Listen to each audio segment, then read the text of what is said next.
Voici une petite vidéo pour la résolution d'équations, bien en détail, pour que tout le monde comprenne bien comment on résout une équation, sachant que c'est quelque chose que vous allez beaucoup faire, que ce soit au collège ou au lycée. Donc, j'écris n'importe quoi, c'est pas très grave. Voilà. Alors, pour résoudre une équation, il y a deux façons de voir les choses. Je ne sais pas laquelle vous allez préférer, donc je vais vous donner les deux directement. La première, c'est supposer que c'est une balance. Le fait qu'il y a un égal entre les deux signifie que c'est équilibré pour le moment, et si jamais vous déplacez quelque chose, il faut le déplacer de l'autre côté aussi, sinon la balance va être déséquilibrée. Ce que je veux dire par là, l'objectif, ce sera toujours le même. Il faudra mettre tous les x d'un côté du égal et tous les pas x de l'autre côté du égal. Si vous faites ça, vous trouverez entre guillemets le poids de x. C'est comme si là, vous aviez le poids de quelque chose que vous ne connaissez pas. Il va falloir qu'il n'y en ait que d'un côté et que des nombres de l'autre pour connaître le poids réel de l'objet que vous essayez de peser. Ok. Ici, j'ai deux pommes, je vais appeler ça des pommes, et les pas x, je vais appeler ça des euros, ça va être plus simple. Donc au lieu de trouver un poids, moi je vais trouver le prix de x. Ok, là j'ai deux pommes, et là j'ai 5 pommes. Le but du jeu, ça va être que j'ai que des x d'un côté, et je vais regarder là où il y en a le plus. Pour enlever les x de ce côté-là, si je dois les enlever, ça veut dire qu'il faut que je fasse une soustraction. Donc,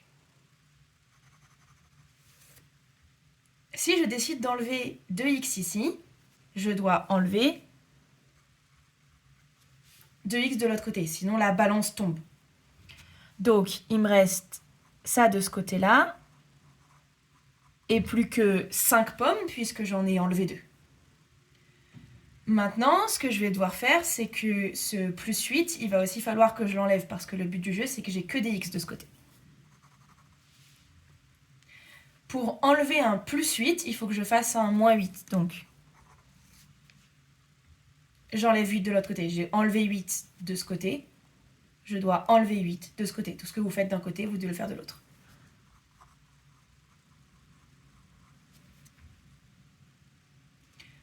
Maintenant, ce que vous allez devoir faire, c'est tout simplement diviser par 3. Vous avez 3x qui coûte moins 15 euros. Le fait qu'il y ait un moins, c'est pas grave, ça reste des mathématiques.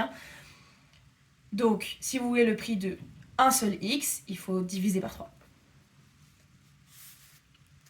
Encore une fois, vous allez vous débarrasser d'un x3, puisque quand on met rien, c'est qu'on... Si on se débarrasse d'un x3, c'est qu'on a divisé par 3. Donc, de l'autre côté, il faut qu'on divise par 3. Pour vérifier que mon résultat est juste, je vais faire ce que j'ai fait dans la vidéo sur tester une égalité, c'est-à-dire que je vais réécrire l'égalité de départ, et je vais mettre moins 5 d'un côté de la balance, moins 5 de l'autre côté de la balance, et vérifier que ma balance est bien équilibrée. 2 fois moins 5, ça fait moins 10. Moins 10, moins 7, je continue à descendre, moins 17. Moins 5 fois 5, donc 5 fois moins 5, ça fait moins 25. Moins 25 plus 8, ça fait moins 17. J'ai bien moins 17 de chaque côté. Moins 5 est la solution de cette équation. Pour ceux qui préfèrent ne pas utiliser la notion de balance, je vais revenir à partir de là du coup, ce que je fais en général, c'est que je dis que je fais passer quelque chose de l'autre côté et que quand on passe de l'autre côté, on fait l'opération inverse. 2x par défaut, comme il n'y a rien devant, il y a un plus. Quand il passe de l'autre côté du égal, le plus deviendra moins. Le moins deviendra plus. Le fois deviendra divisé et le divisé deviendra fois. À chaque fois que je traverse le égal, je dois changer le signe avec son signe opposé. Quand il n'y a rien, c'est un plus. Donc, 2x, quand il y a passé de l'autre côté, il va devenir un moins.